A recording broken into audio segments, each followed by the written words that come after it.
Welcome back. In this video, I'll cover strategies for finding literature. Understanding the nature of information organization can help you more rapidly find the information you're after. As you begin to search the literature, you'll likely find that the information landscape is overwhelming. I like to think of the platforms that you use to search as a nesting set of buckets. Everything contained in a smaller bucket is also contained in the larger buckets which surround it. Just like nesting files on your computer, the reason for these buckets is to make organization of information and finding stuff easier. So what I recommend you do is start with small buckets, your core databases. For the example of urban green spaces, you might be looking at SciTech Premium, a science and technology database from ProQuest. PubMed Central, the central database from the National Institute of Health. This would especially be relevant if you're looking into medical implications of urban green spaces. And then I've also included GreenFile, a database from EBSCO that covers human impact on the environment. Abstracting and indexing databases like Web of Science and Scopus provide a lot of excellent citation analysis. They cross disciplinary bounds, but allow you to navigate by looking at the citations from one paper and who cited that paper. This is very handy for chaining articles together, but these types of databases don't always provide full text access. Big bucket sources tend to catch everything scholarly, or at least all that you have access to. Google Scholar has, as far as I can tell, every scholarly article ever written. Your library catalog will have just the stuff that your library subscribes to. Both of these tools can be very handy for searching across disciplines. Finally, you get into everything. All the stuff on the web. Everything we've talked about so far is in a somewhat controlled environment that limits you to scholarly sources. Once out in the web, authoritative sources are mixed with non-authoritative sources. So when you're looking for authoritative sources on the web, lean on government and industry reports as well as patents. If everything is contained within a larger bucket or on the web, you may be wondering why bother with the core databases at all. Databases tend to provide full text access, which is good as you begin to search. You don't hit paywalls and get frustrated because you lack access. Core databases are great for that early information gathering stage. You can quickly find things that might be relevant and read them without sweating access restrictions. You can use the database to refine your search before you have the appropriate terms to do so well. Then as you develop those keywords, you can move into larger buckets. Databases also aid in discovery. Librarians have gone through and processed the information and entered relevant subject terms. These are super helpful in finding information. Databases generally have a limited scope, but that's good early on. It helps you avoid information overload. You're finding the information relevant to your field and not a lot of information outside it. Finally, databases can make you more efficient at searching. Databases have many tools, including folders, workgroups, the ability to save searches, set up alerts, and batch download items. All of these tools can make it easier for you to get to the good information while avoiding excessive digging. As you search, know the databases. Know which databases you should be using. Reach out to your librarians for advice on which databases to use. The truth is that there are way too many databases for any one person to know the full extent of all databases. But disciplinary librarians can help you navigate what is most relevant to you as well as what you'll have access to through the library. Databases may also have limitations related to date, languages, and formats. So look for what the database is missing, and along those lines ask yourself if the missing information is needed or extraneous to your research. And then poke around and consult with experts to see if you can get access to those missing things that you need. Look at how the databases index terms. Do they index it by human entered subject terms, or by full text, or by full abstract? By all those things? This will impact how you search and whether the librarian-focused vocabulary is best, or if you can get away with more natural language searching. As I said before, documentation is key. You want to keep track of what's working for your search strategies. Things like subject terms and phrases. Finally, take advantage of those integrated tools. You can grab citations from databases, you can save searches and set alerts when a new item matches your search criteria.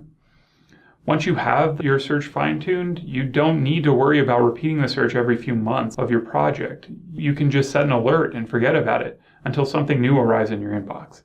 Additionally, databases tend to have application of logic. You can do some Boolean searches with terms using and, or, and not. These can help refine or expand your searches. I recommend you use these terms in all caps as they work across all databases. I would also recommend you use not somewhat sparingly. It can remove more results than you intend to, but it is sometimes necessary to use it. Many databases have additional tools like searching for pairs of words within a certain number of words distance, which can be useful for finding terms that are often together in phrases but may not be consistent across all writing.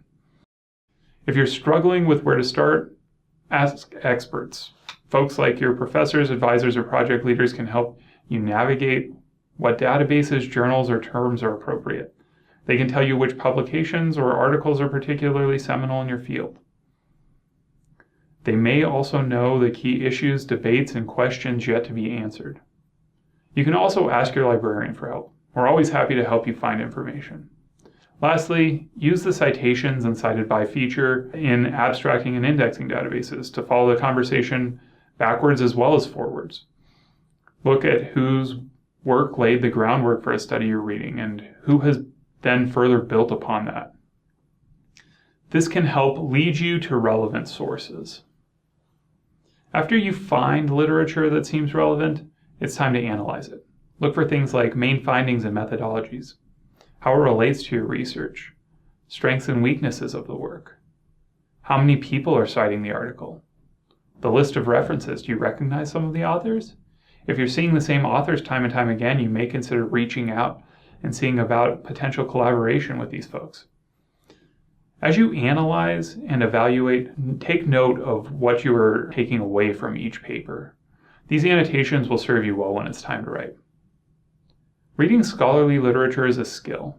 To determine relevance before you invest too much of your precious time on an article, read the parts that are most likely to net you an understanding of the article's relevance to your questions. First, do a quick read. Read the title.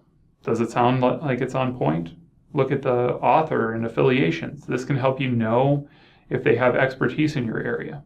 Next, read the abstract. If that sounds promising, skip the body of the work and move right ahead to their original contributions in their conclusion section. Figures can also help you gain a broad understanding without having to read too much. Throughout all of this, look for the relevance to your work and the scope relative to your questions. Once you know you have hit a particularly relevant article, read it in depth. If it seems like they're touching on all the things that you're working on, read the whole thing and look at their citations. Look for common authors and see what work those folks are doing. You don't need to read an entire article if it's not relevant. You can read the parts most relevant to you. Just be sure you understand the parts you intend to reference well enough to speak to what conclusions you're drawing. You can use this flowchart to see what part of an article you might go to next. Note that many paths lead to moving on. Unless something is particularly relevant to you, it can be a bit of a slog to work your way through an article or chapter. Due to the formulaic nature of scholarly works, though, they read a little boring, but fortunately, formulaic work lends itself well to strategically reading relevant parts and skipping those that aren't. If you only need a particular part of an article, read that. Skip the rest. If it's proving to be irrelevant to your work, move on. You're not married to a bad article. It's okay to skip parts, and it's okay to move on without understanding everything the authors are trying to convey if you aren't finding it relevant. You can always go back if your scope changes. What are the key takeaways for reading scholarly works? Well, you don't have to read the whole paper, just the parts that you're interested in. If you're referencing or citing the paper, make sure that you understand it well enough to not misconstrue the original paper's intents. The tables and figures often tell you most of the story, but the text should help you interpret them. The introduction, references, and discussion are valuable for putting the work in context and gaining historical perspectives. The discussion often highlights remaining questions that may lead to your own research questions. Think about what you read. Does it leave you with more questions? If it does, ask your mentors and peers about those questions. They may have insights. Papers and studies are products of humans and as such are never perfect. Some published work is later questioned or discredited, but for the most part, we can trust papers that have passed through rigorous peer review before publication. You can also check citations of the paper if an article was published long enough ago to have been cited. In this video, we covered finding and collecting literature. Collecting and annotating literature can be made far easier using a citation manager. If you're using one already, fantastic, but if you aren't, I've prepared an activity for you to get set up and running with Zotero, an open source citation manager. While this isn't a graded assignment, I highly recommend you take a little time now to familiarize yourselves with the features of Zotero. It makes citing sources and collaborating exponentially easier than trying to share and annotate resources without a citation manager. I can almost guarantee it will save you substantial time as well.